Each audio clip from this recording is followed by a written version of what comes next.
مولاي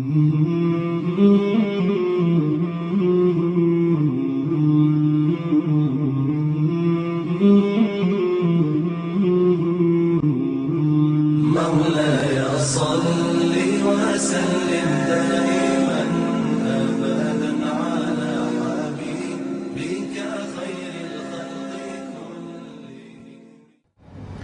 الحمد لله وكفى والصلاة والسلام على عباده الذين اصطفى خصوصا على أفضلهم وخاتم النبيين محمد الأمين وعلى آله وصحبه أجمعين وبعد.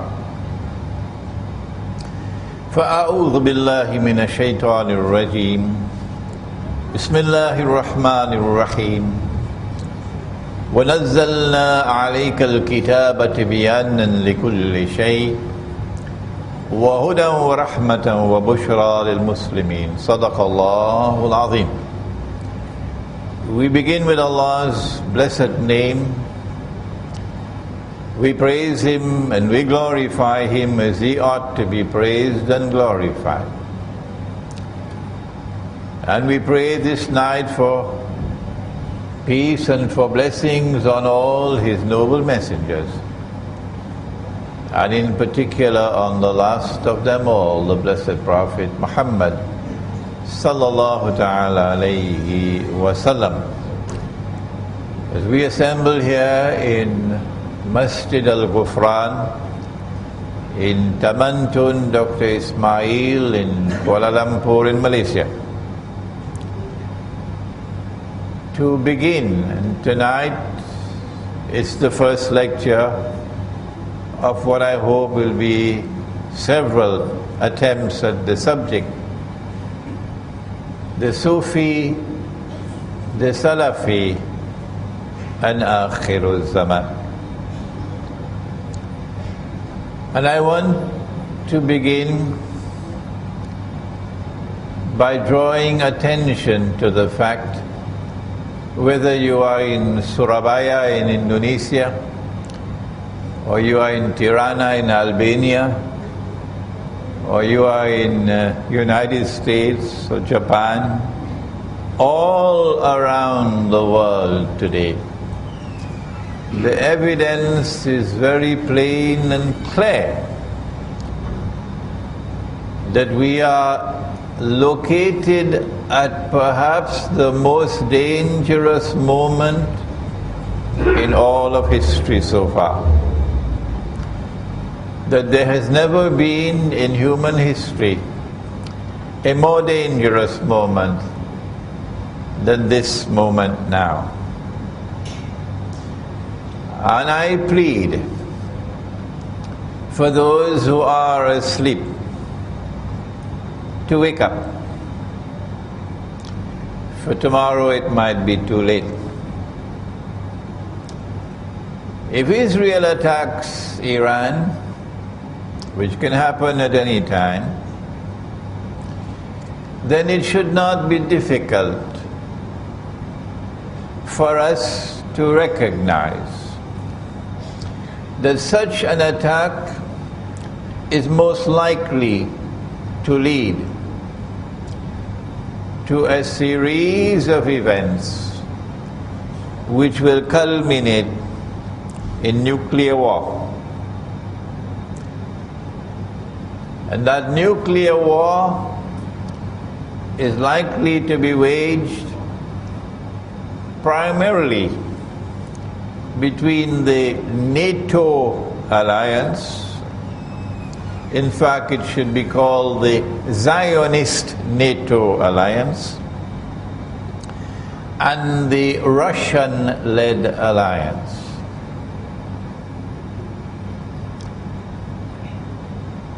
If that nuclear war takes place, North America and Europe primarily, I believe, and I can be wrong, is going to be devastated. And millions, maybe tens of millions are going to die. the world is going to be very different after the first nuclear war in human history.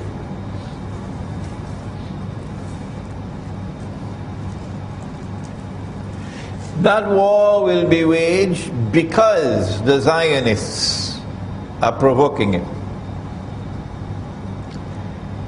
And the Zionists are provoking it, they are pig-headed in their obsession in pursuing a certain goal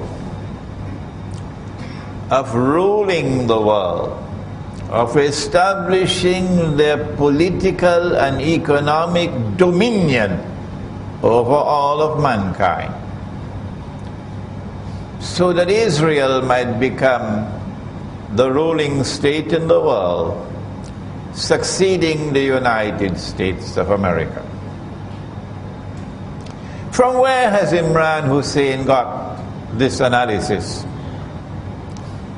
I've got it from Ilmu Zaman. That's where I got it from. And we don't have long to wait to determine whether this description of events which are now about to occur is accurate or not. The same Imran Hosein, and I'm not mentioning my name in pride, وَنَعُوذُ بِاللَّهِ مِنْ هَذَا. Any scholar who has pride, Allah will take away his knowledge. The same Imran Hosein, who 15 years ago warned that the US dollar is going to collapse. Those who know me for the last 15, 16, 17 years would know that I am speaking the truth. That the US dollar is going to collapse, and that it's going to bring down the American economy, that it is going to bring down all the bogus and utterly fraudulent and haram. Let me repeat it 3-4 times. Haram, haram, haram. Paper money. And there is going to be chaos in the world. And we are now at the doorstep of that. Because if an attack is launched on Iran, within hours the price of oil is going to be rising phenomenally. Is that so difficult to understand? And a phenomenal rise in the price of oil and of gold spells death for the US dollar. Where did I get this knowledge from? I ask you tonight. Was it an angel that was whispering to me 15, 16, 17 years ago that this is going to happen to the US dollar? No. I got it from my study of Islamic eschatology, Ilmu Zaman. And so I plead today with the ummah of Nabi Muhammad alayhi salatu wasalam to listen. Listen. We are living in Akhirul Zaman. We are living at a very dangerous moment in our history, when Israel is going to attempt to replace the United States as the next ruling state in the world. Is this the time for us to be divided and fighting with each other? The Sufi with the Salafi, and the Salafi with the Sufi? When Allah commanded in the Quran, وَاعْتَصِمُوا بِحَبْلِ اللَّهِ جَمِيعًا, hold fast all of you to the rope of Allah, وَلَا تَفَرَّقُوا, and do not be disunited. We cannot unite the whole ummah, but we can try to unite those whose hearts are in the right place. Is this Akhirul Zaman? The angel came, Jibreel alayhi salam, at the very last stage of the life of the Prophet alayhi salatu wasalam, and came in the form of a human being into the masjid in front of everybody. Is this not divine wisdom at work? That Allah should send Jibreel alayhi salam as a human being in plain view of everybody? And the angel asked the 5 questions, 2 of which pertain to Akhirul Zaman. And the last question was, tell me, O Muhammad sallallahu ta'ala alayhi wa sallam, what are the alamatus sa'ah? What are the signs of the last hour, of Akhirul Zaman? And did he not say that you will find the naked, barefooted shepherds? Naked, barefooted, so they're poor. They're poor. And they will be competing in the construction of tall buildings. I wonder where they're going to get the money from. Is it a bank loan? Are the banks going to finance it? Huh?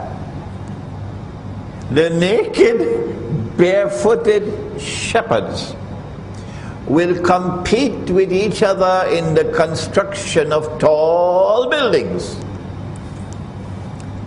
And so when you see the skyscrapers appear in Manhattan, and then from Manhattan the skyscrapers are spreading all over the world, and then this one says, I'm going to build the tallest one of all. Was it KLCC?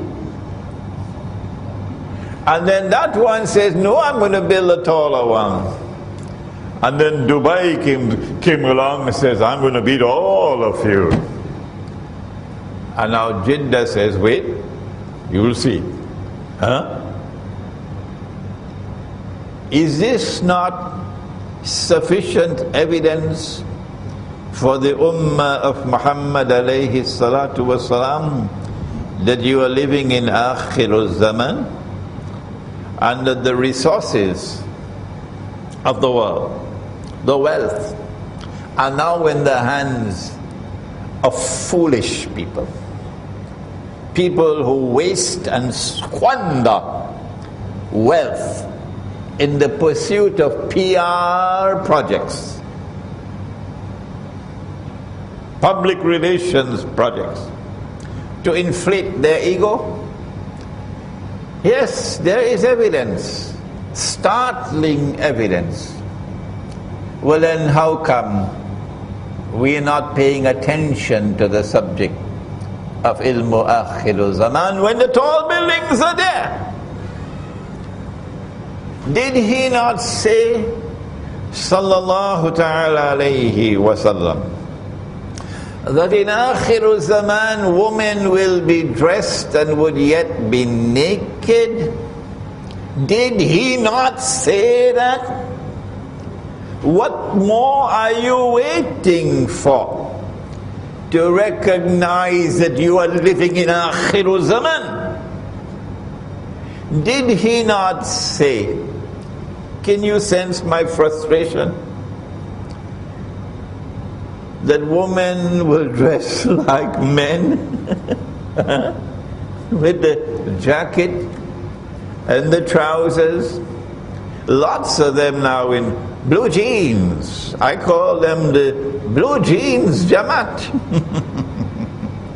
Hijab on top, blue jeans below. that women would dress like men, even with a tie,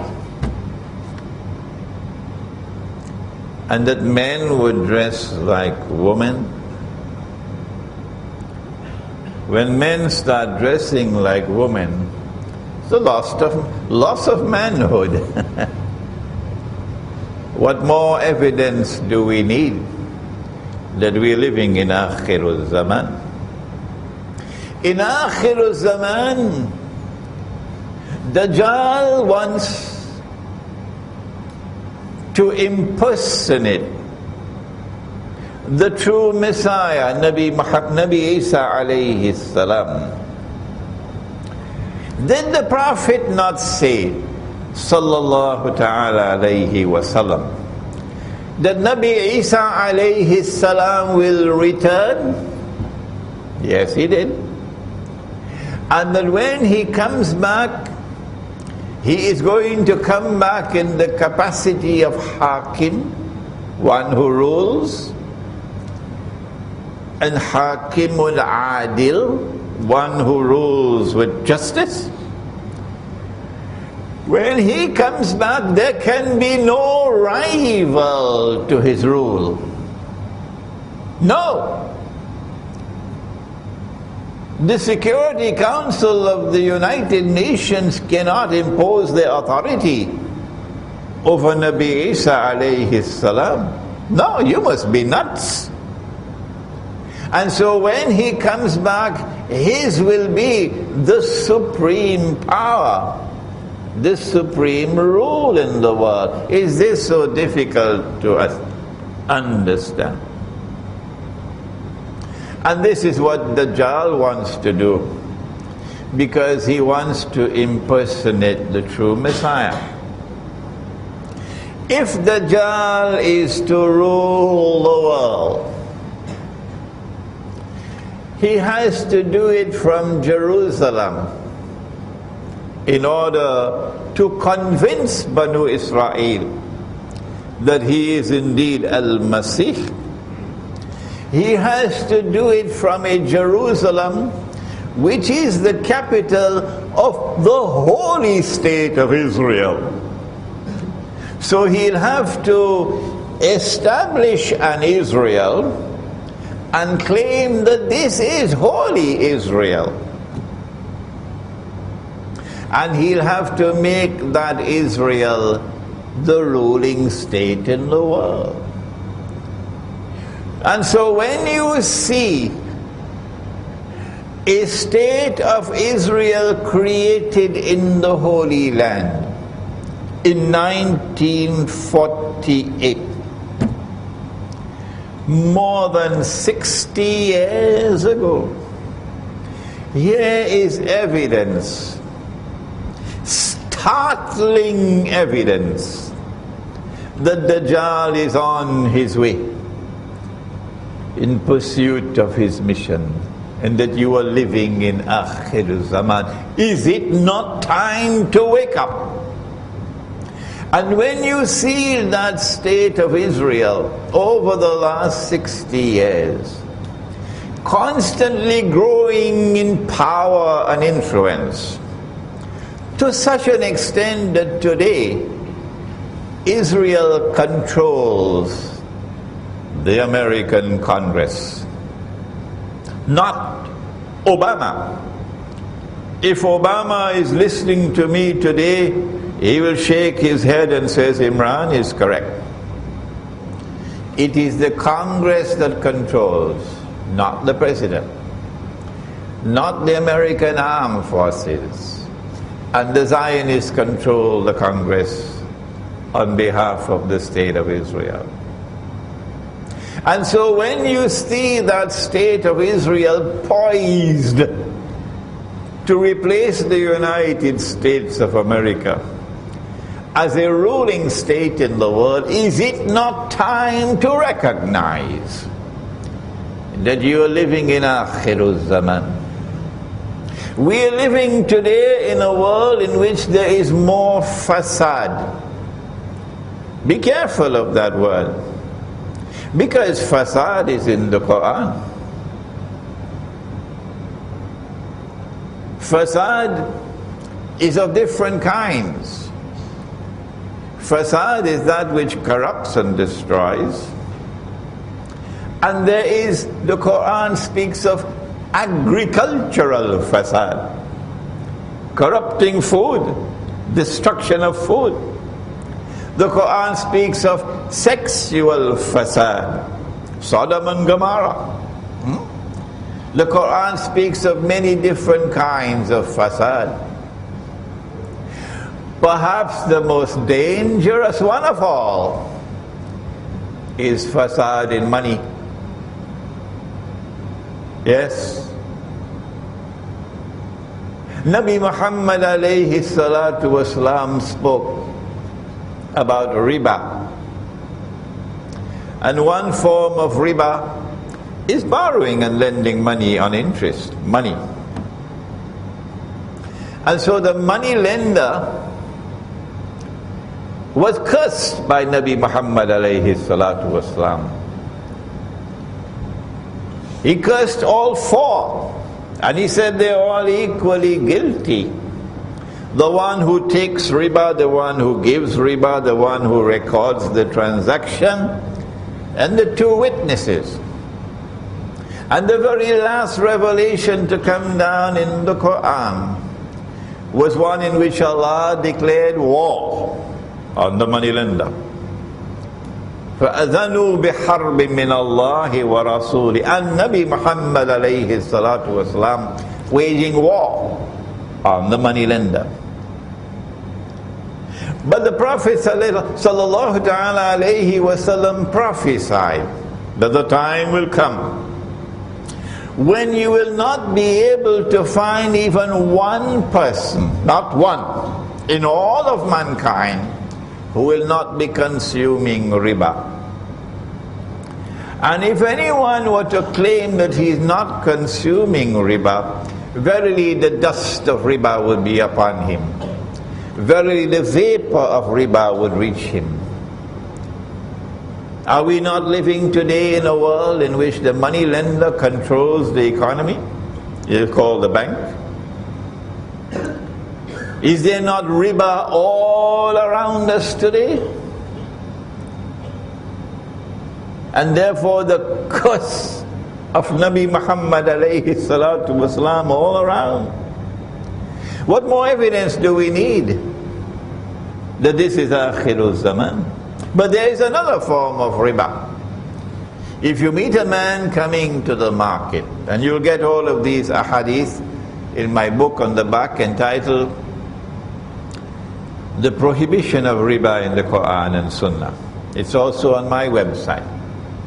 If you meet a man coming to the market to sell his goods, truckload of durian, and you buy his durian, I don't think people in France will know what is durian, and the Pakistanis won't know what is durian, but in Southeast Asia it's called the king of all fruits. It's a fruit. And you buy his durians from him before he could enter into the market. And when he enters the market, he realizes he could have gotten a better price in the market. Nabi Muhammad alayhi salatu wasalam said, that's riba. The Americans have a pretty phrase to describe it. The Americans say, you ripped him off. A transaction based on deception, through which you get a gain or a profit to which you are not justly entitled. A rip-off. Today we have abandoned the Quran. Whether you are Sufi or whether you are Salafi, it makes no difference. We have abandoned the Sunnah. Whether you are Sufi or whether you are Salafi, it makes no difference. So you better listen to your brother Imran. And we have accepted that the enemy could make haram what Allah made halal, and that is shirk. Allah made the dinar halal, Allah made the dirham halal. It is in the Quran. Both the Sufi and the Salafi better go to the Quran and find it. And today the International Monetary Fund has made it haram. Dr. Mahathir didn't know that. He was surprised to find that the Articles of Agreement of the International Monetary Fund, the Zionist International Monetary Fund, prohibit the use of gold as money. And all the Ummah of Muhammad alayhi salatu wasalam, whether you're Sufi or whether you're Salafi, it made no difference. We all accepted that they could make haram what Allah made halal. And we are stuck with the paper. And the paper is haram, haram, haram. Which Sufi scholar has declared it is haram? You could probably count with your fingers how many there are. Which Salafi scholar has declared it is haram? You could probably count with your fingers of one hand, if there are any. I hope that there are some, inshallah, but I may not have heard about them. This is riba. As the paper money falls in value, you are ripped off. Wait until the US dollar collapses and you see what's going to happen in the world.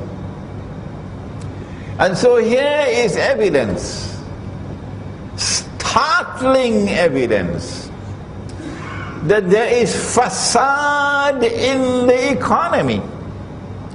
Not just agricultural fasad with genetically modified food, not just electronic fasad with the radiation from cell phones damaging the male chromosomes so that tomorrow no baby boy is going to be born.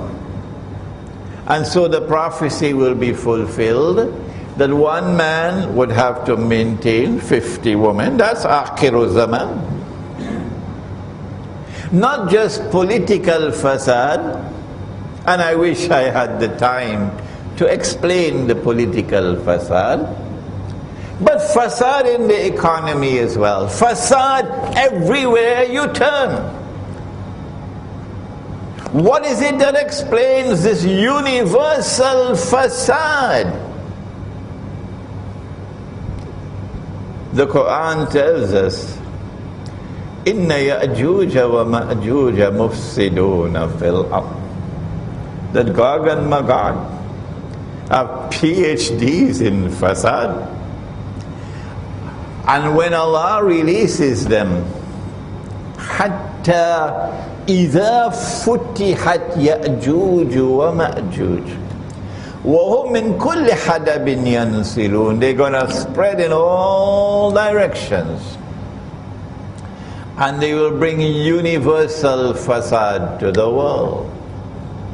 And so I have spent half an hour, which is too much time. I should not have spent so much time, providing the evidence. And there is so much more, that we are living in Akhirul Zaman. And this is the time, this is the age of the greatest fitna that mankind will experience from the time of Adam alayhi salam to the last day. And so this is the time for us to be closing our ranks, to be living as a brotherhood with love for each other, to be building our power, internal power and external power. And it is time to end this warfare. Salafis waging war on the Sufis, and Sufis waging war on the Salafis. What we plan to do is to define who is the Salafi and define who is the Sufi, and to suggest how is it possible for the Sufi and the Salafi to come together, to live as brothers, and to jointly confront the enemy who is waging war on us. to define the Salafi is easy. He says, I want to live the way of life of the Aslaf, the early Muslims. And the Prophet said, sallallahu ta'ala alayhi wasallam, the best generation is mine. And then the one that comes after me. And then the one that comes after me. ثُمَّ الَّذِينَ يَلُونَهُمْ ثُمَّ الَّذِينَ يَلُونَهُمْ. These three generations are referred to as the Aslaf. And the Salafi says, I want to return to the way of life of the Aslaf. This is something to be respected. This is something to be admired. This is something to be applauded. Particularly when Nabi Muhammad alayhi salatu wasalam warned about Akhiru Zaman. Yushiku, hadith of Tirmizi, Yushiku an ya'ti ala an-nasi zaman. It will not be long before that time will come. La yabqa min al-Islam illa ismu. When nothing will remain of Islam but the name. وَلَا يَبْقَى مِنَ الْقُرْآنِ إِلَّا رَسْمُ. And when nothing will remain of the Qur'an but the traces of the writing. مَسَاجِدُهُمْ عَامِرَةٌ وَهِيَ خَرَابٌ مِنَ الْهُدَى. In that age, Akhiru Zaman, the masajid are going to be grand structures, but devoid of guidance. Ulama'uhum, and the ulama of those people at that time, the religious scholars of Islam, sharrun nasi mimman tahta adimis sama, min indihim takhrujul fitna wa fihim ta'ud, will be the worst people beneath the sky. From them will emerge that which will be fitna, and they will become the centers of fitna, corrupting the people, bringing about divisions, disunity, a betrayal of the deen. And so the Salafi says, I don't want to go that way. I want to return to the original deen. And this is something commendable. When you go to the true Salafi, when you go to the jama'ah of the true Salafi, to the extent that they are faithfully following the Aslaf, you will see something of how they used to live at that time. But I asked the Salafi, did the Aslaf use paper money? I don't think so. No, I think they'll take the paper money and throw it in the toilet.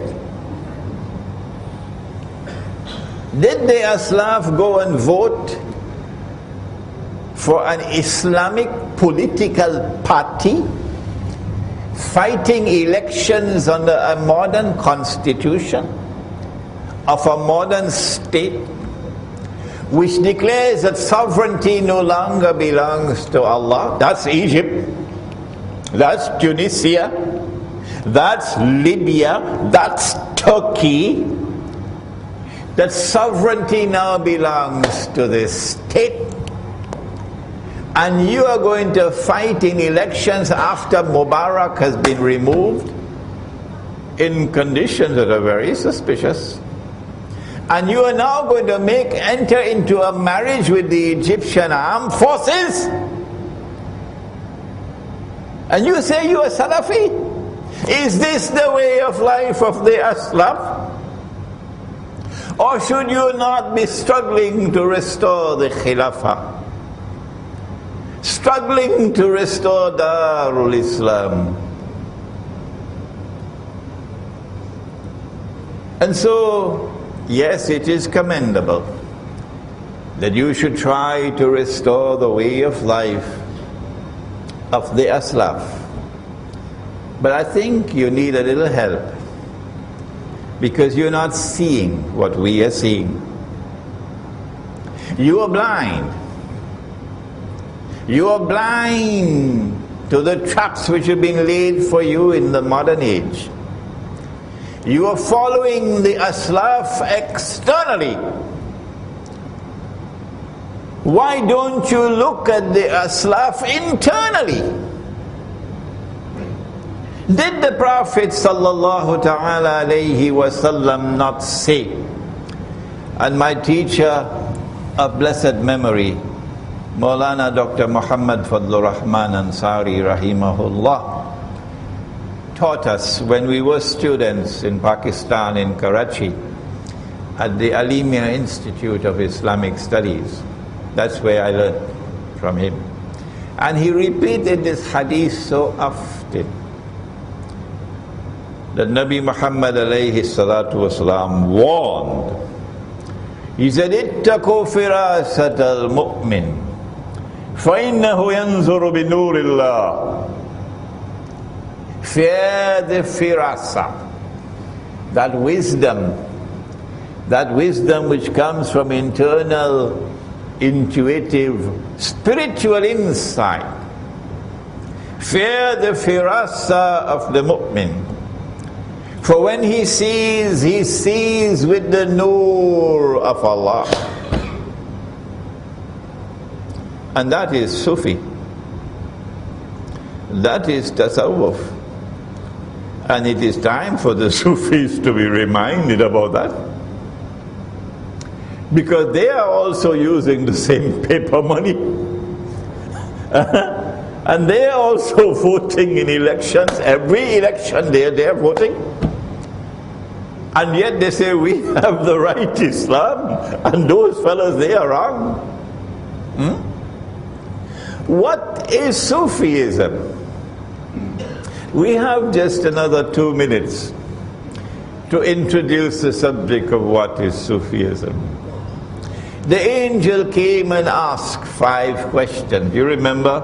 Number 5 was the alamatus, the signs of the last day. But question 1 was, what is Islam?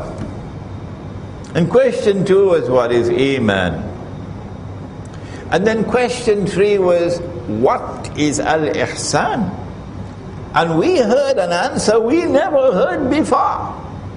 First time we ever heard this. When the Prophet said, alayhi salatu wasalam, that al-ihsan is an ta'abud Allah ka'annaka tarah. That you should worship Allah, that you should serve Allah as though you were seeing Him. But it is not possible to see Him with these eyes. Lan tarani, says Allah in the Quran. Lan tarani, not with these eyes, you can never see me. But yes, with the heart you can see. فَإِنَّهَا لَا تَعْمَى الْأَبْصَارِ, says Allah in the Quran. It's not these eyes that are blind. وَلَكِنْ تَعْمَى الْقُلُوبُ الَّتِي فِي الصُّدُورِ. What is blind is the heart which is inside your chest.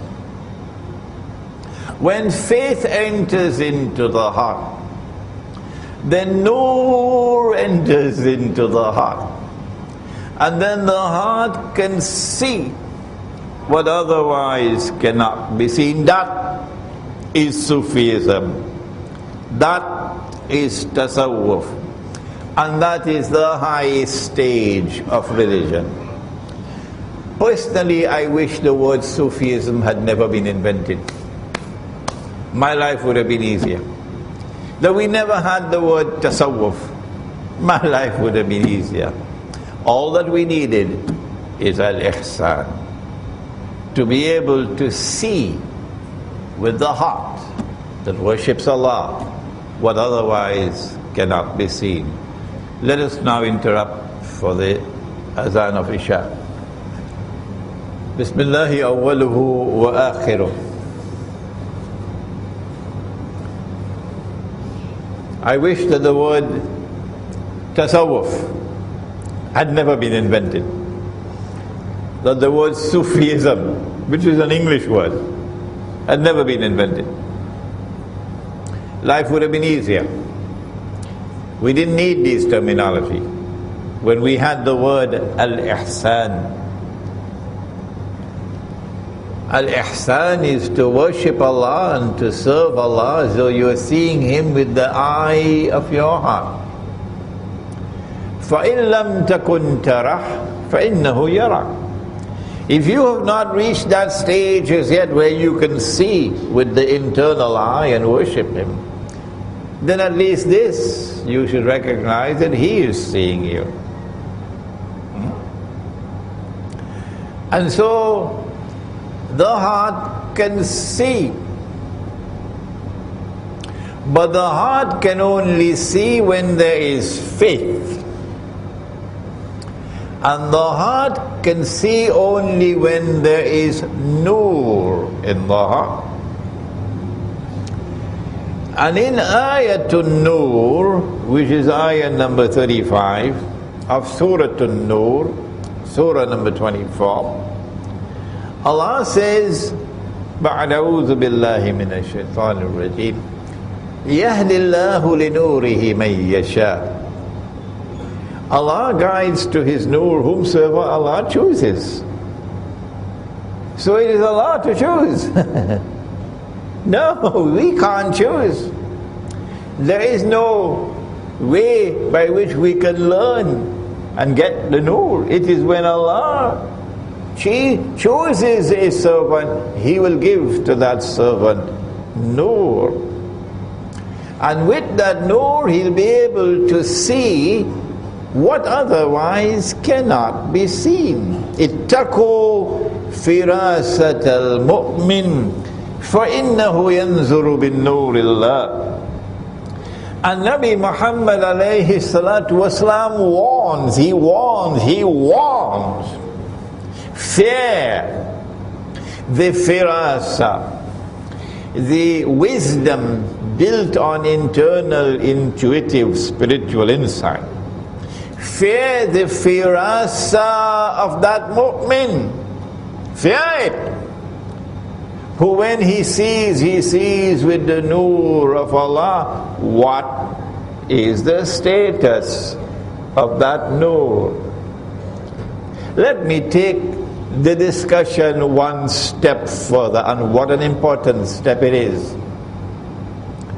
In Sahih Bukhari, Nabi Muhammad alayhi salatu wasalam made this startling statement.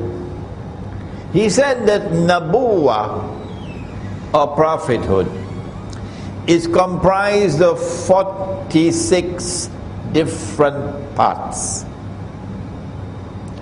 And he said, after me, nothing remains of Nabuwa, or prophethood, in the world, except one part. And so there is one part of Nabuwa still remaining in the world. What is that one part of Nabuwa still remaining in the world? He said it is ru'ya. Ru'ya sadika, ru'ya saliha. Ru'ya is that which the heart sees. And so there is knowledge which comes and is still coming to this day through that one last part of Nabuwa still remaining in the world. The Sufi has to be reminded. I have to change the battery.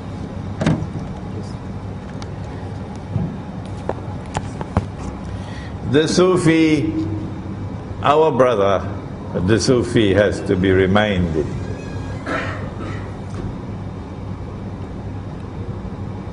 that when you see with the nur of Allah, then you can be blessed with ru'ya,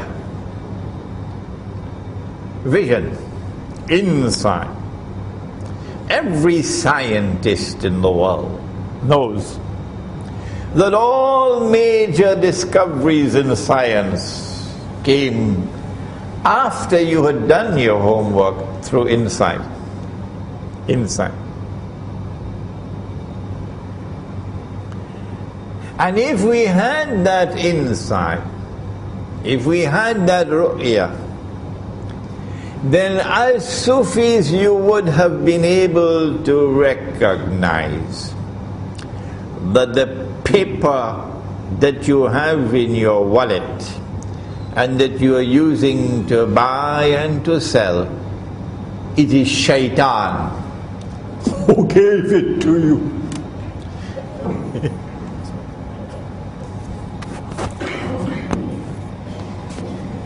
And shaitan was working, and he was also drawing overtime pay. Shaitan was working for Dajjal. And the paper money that you have in your pocket is Dajjal's money in your pocket. And so it's time to wake up. If you say you are Sufi, it's time to wake up and ask, well, how come I was taken for a ride? How come I never recognized what was happening in the world of money? How come I never recognized what was happening in the political system? That the Khilafah state was replaced by this godless creature built on shirk, which says that sovereignty no longer belongs to Allah. He is not Al-Malik. The state is now Al-Malik. How come we didn't see that? And you went and you voted in elections for Tom, Dick and Harry and Benazir and Khalida and whoever they were, like cattle. And you're fighting with the Salafi saying, we are the Sufi. Is it not time to wake up and stop the fighting? The Salafi, however, now we have to turn to a more difficult part of the subject. The Salafi insists that there is no new knowledge of the deen. No. That we are not allowed to interpret anything in the Quran and anything in the Ahadith differently from that which has come to us from Allah and His Messenger and from the Aslaf. And that is a difficult stumbling block. And when we make a critical comment on the Salafis, and I hope the Sufis are listening to me, notice that I don't do it with boxing gloves. I always say that these are my brothers. And if I have to correct my brothers, I have to do it with love. Even if I have to use harsh language with Tabligh Jamaat or Jama'atul Tabligh to wake them up, I'm using the language because these are my brothers and I love them. And I want to wake them up to save them from the danger in which they are living and the direction in which they are moving. And so I plead with the Sufis that if you have to offer critical comments about your Salafi brothers, do it in such a way that you will not divide the Ummah, that they will not have an excuse to say you're waging war on them. No. We are doing this in the spirit of the pursuit of truth. and recognize that you are our brothers. Maybe that in the process, the Salafi will one day become a Sufi, because the Aslaf were people of al-ihsan. And so if a Salafi is indeed a true Salafi, he will one day become a Sufi, meaning people of al-ihsan. This is a serious problem of methodology. And we say to the Salafi, and we've been saying it for all this time, all these months in our lectures, that no brother you around.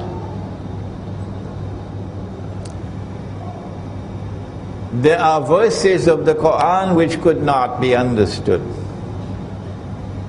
No, by the Aslaf. And Nabi Muhammad alayhi salam did not provide the explanation. And today we are the ones who have to use knowledge and insight to recognize what Allah is saying. And when we provide that interpretation of the Quran, notice, my brother Salafi, that the overwhelming majority of the people are accepting our explanation as correct. Here is an example, and I have spoken about this so many times. Here is a verse in Surah Al-Ma'idah, in which Allah subhanahu wa ta'ala says, بَعْدَ أَعُوذُ بِاللَّهِ مِنَ الشَّيْطَانِ الرَّجِيمِ يَا أَيُّهَا الَّذِينَ آمَنُوا, O you who have faith in Allah, لَا تَتَّخِذُوا الْيَهُودَ وَالنَّصَارَى أَوْلِيَاءَ, do not take the Jews and do not take the Christians as your friends and allies. Is Allah speaking about all Jews and all Christians? Or is He speaking about some Jews and some Christians? You have to go to the rest of the Quran to answer that question. And I don't have the time now to take you to all those verses of the Quran, but there are several lectures of mine. When you go to the rest of the Quran, it is plain and clear, Allah is not speaking about all Jews and all Christians. No! He's speaking about some Jews and some Christians, not all. Well then, who is He speaking about? The answer is there in the words which follow. بَعْدُهُمْ أَوْلِيَاءُ بَعْضٍ, which means, do not take such Jews and do not take such Christians as your friends and allies, who themselves are friends and allies of each other. بَعْدُهُمْ أَوْلِيَاءُ بَعْضٍ. The Quran is anticipating. I don't know the Bahasa for anticipate. Come on, help me. Alright. You don't have that in Bahasa. The Quran is saying that this is an event which is to come. When a Jewish-Christian alliance, friendship and alliance is going to emerge. When that Jewish-Christian alliance emerges, you Muslims are prohibited from being their friends and allies. And if you become their friends and allies, then what is the price that you will pay? وَمَن يَتَوَلَّهُ مِنْكُمْ فَإِنَّهُ مِنْهُمْ. Whosoever from amongst you turn to them for friendship and alliance, you now belong to them, you've lost your Islam. You now belong to them, you have lost your Islam. إِنَّ اللَّهَ لَا يَهْدِي الْقَوْمَ الظَّالِمِينَ. Surely Allah will not provide guidance for a people whose trademark is zulm. A people who oppress, a wicked people, an unjust people. This explanation of the ayah which I have just given is new. It's new. It's not there in the time of the Salaf, the Aslaf. But because it was not there in the time of the Aslaf, does it mean that I don't have the right to interpret the Quran as I've just done? The answer is that the overwhelming majority of those who have heard this explanation have accepted it. And so it's time for you to wake up. Your methodology is defective. So many of our people today who are Salafi are joining with NATO. NATO is the Zionist NATO military alliance, working on behalf of Israel, working on behalf of the Judeo-Christian alliance, the Zionist alliance, NATO. And yet you come with an Islamic movement in Libya, and you make an alliance with NATO to overthrow the Libyan government. And then you want to argue with me that Gaddafi was a dictator, he was this, he was that, he was this, he was that, he was this, he was that. Stop wasting my time, you fool! I have to use this harsh language because you've lost your Islam. You don't even know that. You are so blind, you don't even know you've lost your Islam. When you reach in your grave, you remember me. This is the Quran. And they're doing the same thing in Syria now. Yes. If you want to remove the Syrian government, this is not the way to do it. To make an alliance with the Zionists. Turkey has a government which says it is Islamic, pro-Islam. But that government is very comfortable with NATO. And that government is working overtime for NATO. And you want to come to tell me that you are representing Islam? I don't have dust in my eyes. I can see you for what you are. You are tools of NATO, the Turkish government. And so your methodology is defective.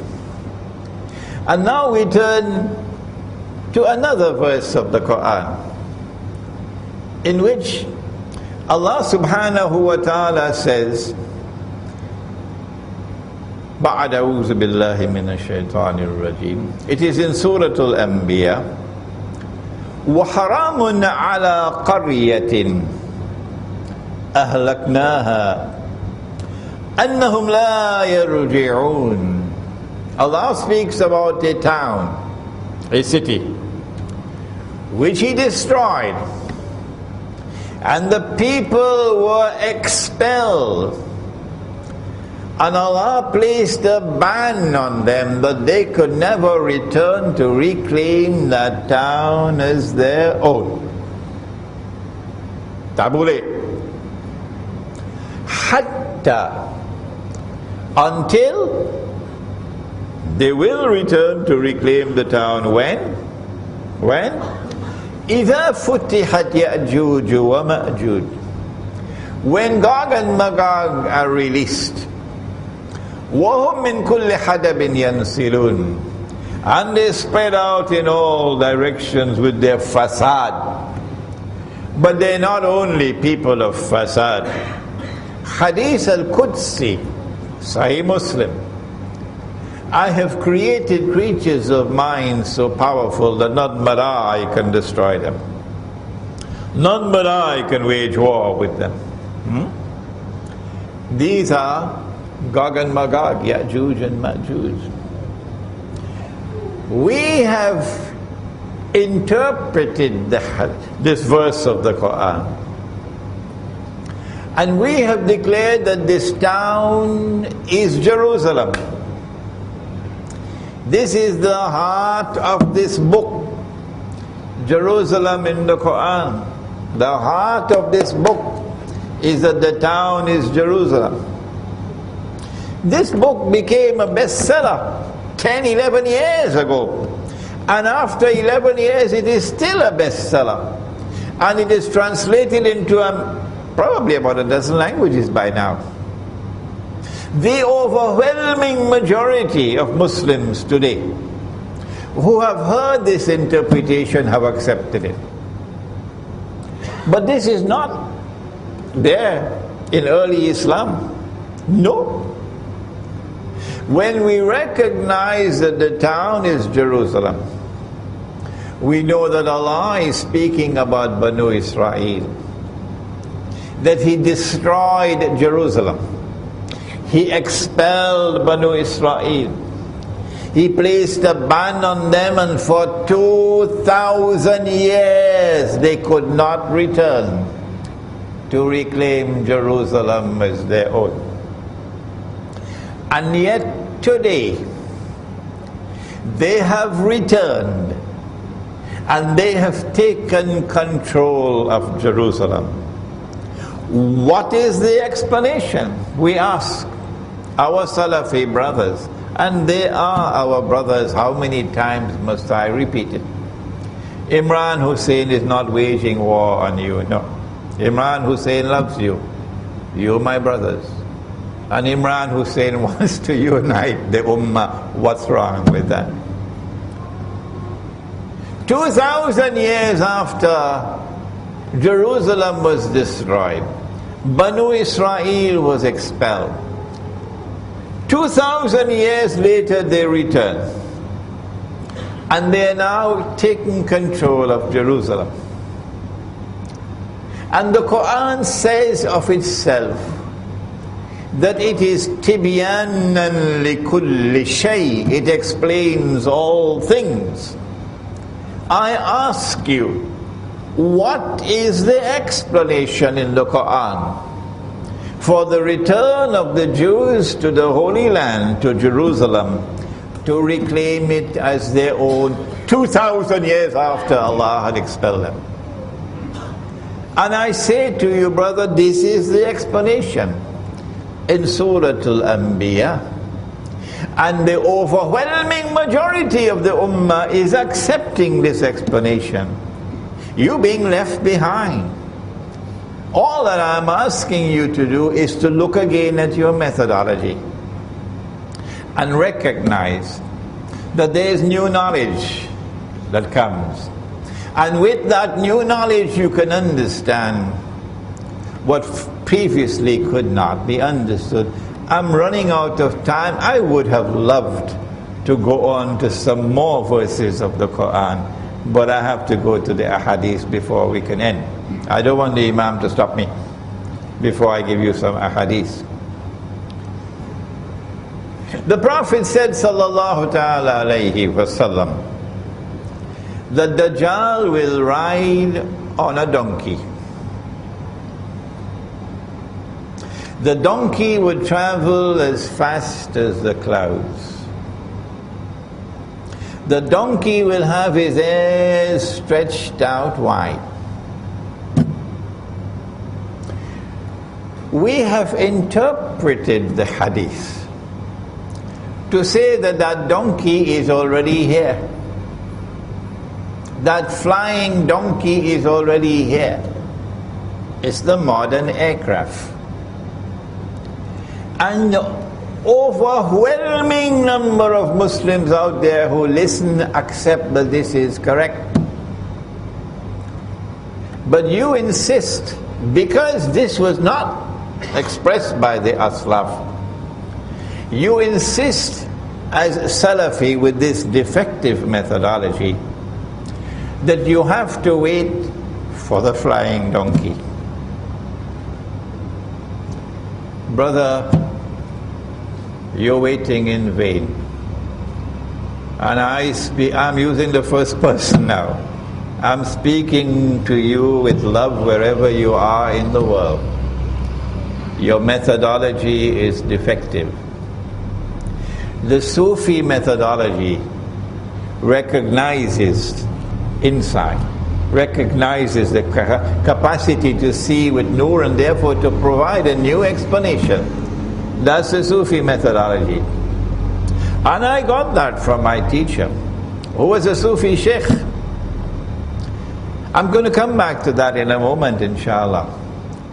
The Prophet said one more hadith, just one more. There's so many more, but only one more. I know you would enjoy if I were to take so many verses of the Quran and so many ahadith, but look at the time.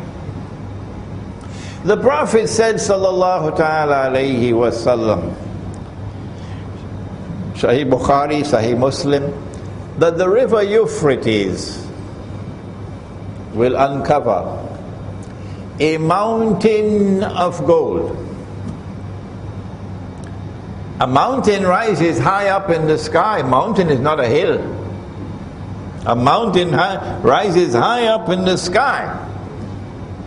And so a mountain of gold is going to be a large amount of gold rising high up in the sky and coming out of the river. We have interpreted this using insight. And whenever we offer an interpretation, we say Allah knows best. Allah knows best. So our interpretation should not be a cause for fighting and disunity. No. You can differ with me, and yet we are still brothers. I say that he said that the believers must not touch that gold. So that wakes me up to the fact, this is symbolism. The believers must not touch that gold. A mountain of gold coming out of the river Euphrates. And he said that people are going to fight over that gold, and 99 out of every 100 would be killed. I say that mountain of gold has already come. And the word mountain here is not literal. The word mountain here symbolizes a large quantity. And it is not the metal of gold, but oil. Oil. And that oil has already come. The last 100 years have been the years of that oil, from that oil basin by the river Euphrates. But why would he describe oil as gold? You need insight here. The answer is that that oil has functioned as gold for the last 40 years, since September 1971, while the ulama of Islam have been eating roti canai and drinking teh tarik. If you have tears to weep, because he's telling us that that oil is going to be used to function as gold. And that is what happened these last 40 years. The US dollar could never have survived, could never have done all the wickedness that it did these last 40 years, if the US dollar had not become a petrodollar. What is a petrodollar? A petrodollar is oil functioning as gold. Gold is money. Gold is money with intrinsic value. Oil has intrinsic value. So in 1971, this is going to take me 15 minutes to explain, so let me not do it. The US dollar became a petrodollar. Maybe some other time I'll explain to you what happened with King Faisal, with the oil boycott in 1973-74, the oil boycott. And I love King Faisal, rahimahullah. The only Saudi king for whom I say rahimahullah. But they were able to fool him. Yes, they fooled him. And he agreed. And then OPEC agreed that they will sell oil for only US dollars. You cannot buy oil unless you pay for it with US dollars. And that's when the US dollar became a petrodollar. And the US dollar has survived all of these years doing monstrous wickedness in the world. That's why he said, don't touch that oil, don't touch that gold. Because the US dollar became a rope around our neck while we were eating roti canai and drinking teh tarik. What will Nabi Muhammad alayhi salatu wasalam do with both the Sufi and the Salafi, who be equally blind? I have given you two examples of two ahadith interpreted for the first time in this way. But more and more people are recognizing this is the correct interpretation. Now one final one. I said I was a student of a Sufi Sheikh. And I love him, and I've never hidden the fact, never, that my teacher is a Sufi Sheikh. And I'm proud to have been the student of a Sufi Sheikh. Whosoever is annoyed because of that is free to leave me. Of course, I'm not going to change.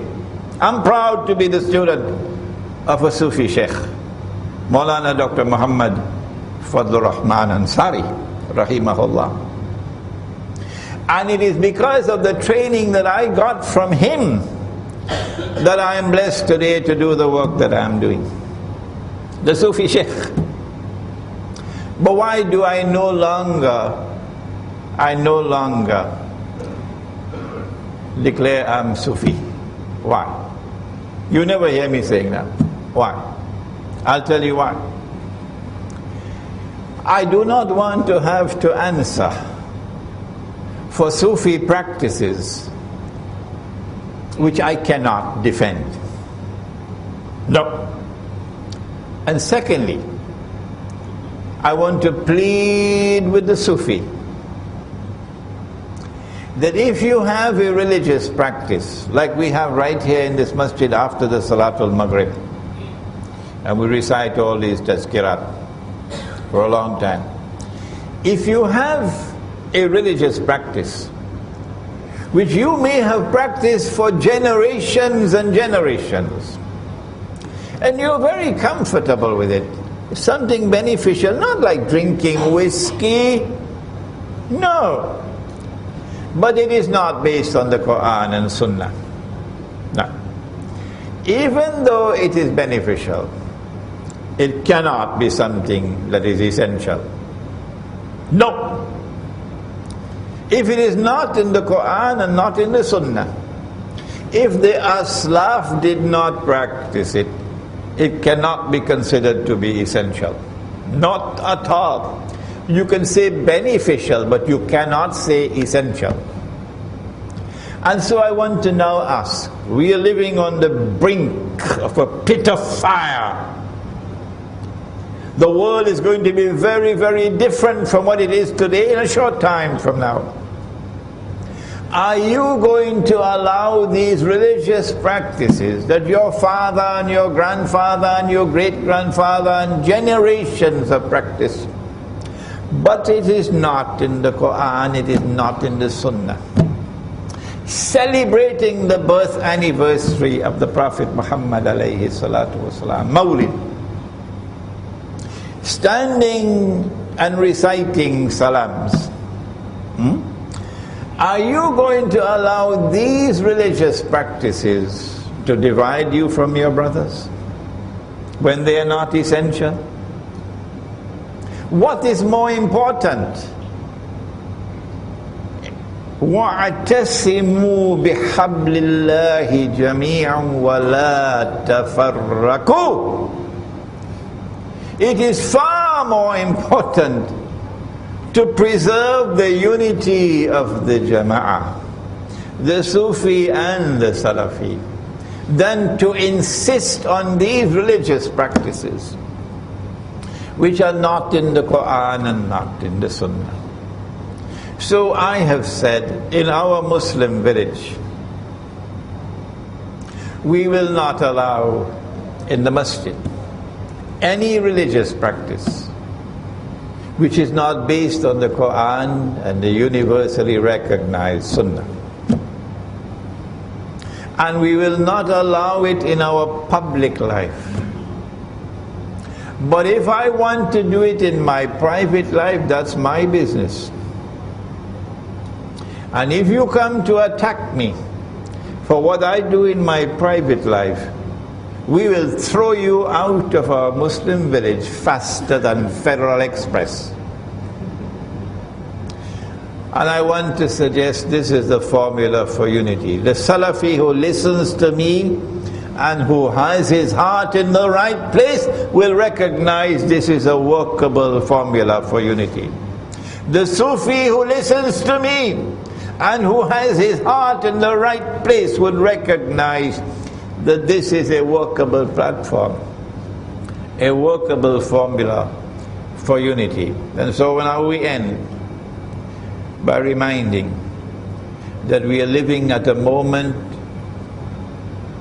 of more danger than ever before in our history.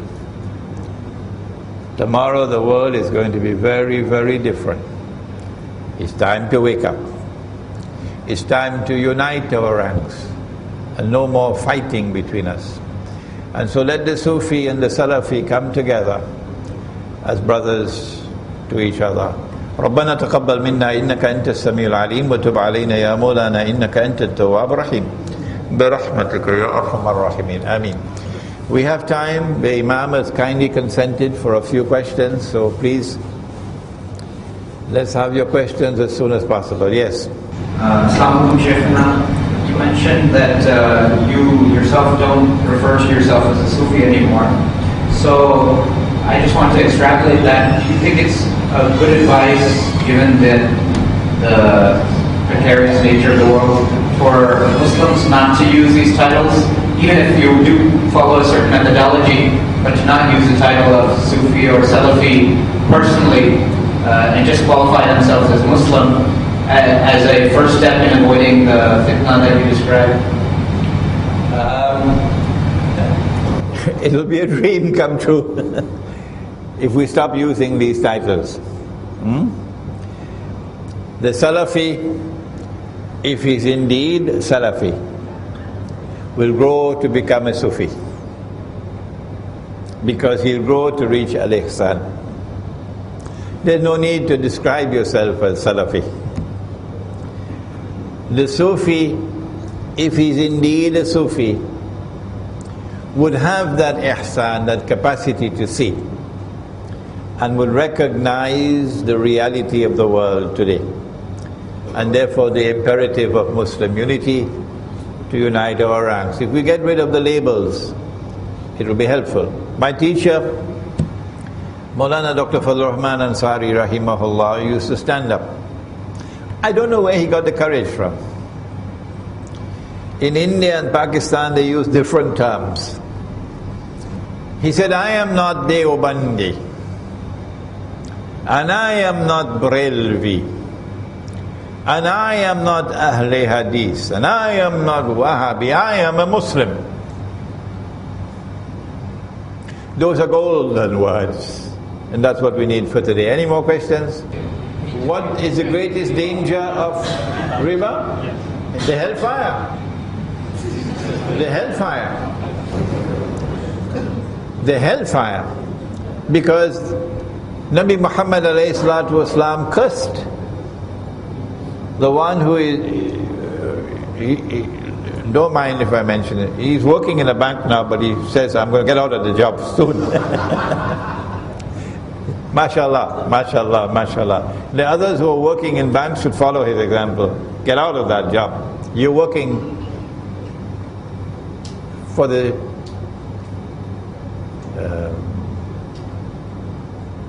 money lender. The money lender has been cursed. And you're working for the money lender. He cursed all four. The one who takes riba, the one who gives riba, the one who records the transaction, and two witnesses. And he says they're all equally guilty. The punishment for riba is Jahannam. The other danger of riba, both the money lending, when the money lender lends you money, sometimes he lends you money because he wants to become rich. But when the Zionist lends you money, that's not why he's lending it to you. The primary reason why he's lending money to you is because he wants to enslave you. And he's already enslaved Indonesia. And our daughters, and our sisters from Indonesia are now slaves all around the world. All around this region, slaves, working for a wage that is the wage of a dog, oppressed. He wants to enslave you. That's why he's lending you money on interest. He wants to reduce you to a state where you are immobile. You are so poor and destitute that you cannot resist his oppression. No. So riba has been used as an injection that injects poison into you. And when you've been injected with that injection, you become paralyzed. That's the price we pay. The danger of riba. Any more questions?